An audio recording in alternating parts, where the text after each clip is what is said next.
જૂનાગઢના ભવનાથ મંદિરના મહંતની નિમણૂકનો મામલો મહંત રિપીટ થશે કે વહીવટદારની નિમણૂક થશે તેની અટકળનો અંત આવ્યો। ભવનાથ મંદિરમાં પ્રથમવાર વહીવટદાર શાસન આવ્યું છે। વહીવટદાર તરીકે કલેક્ટરે પ્રાંત અધિકારી ચરણસિંહ ગોહિલની નિમણૂક કરી।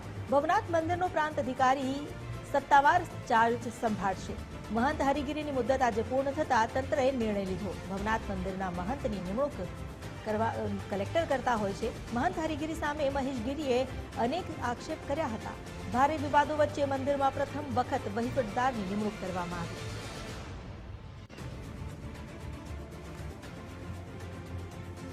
મારી સાથે વરિષ્ઠ પત્રકાર ધીરુભાઈ પુરોહિત જોડાયા છે, તેમની સાથે વાત કરીએ। ધીરુભાઈ, આ વખતે પહેલી વાર વહીવટદારની નિમણૂક કરવામાં આવી છે, તો આને કેવી રીતે મૂલવું જોઈએ?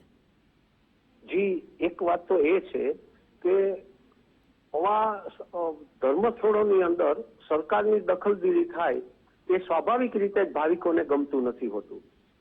એમાં એ ભવનાથ મંદિર જેવું ગિરનાર ક્ષેત્રનું એક પુરાણ પ્રસિદ્ધ મંદિર, એની અંદર કોઈ વરિષ્ઠ સાધુ સંત સેવા કરતા હોય અથવા તો મહંત તરીકે ત્યાં હોય, એ શ્રદ્ધાળુઓની આસ્થા હોય છે।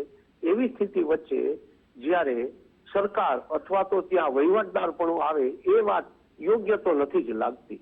જી જી, આભાર આપનો જાણકારી આપવા માટે।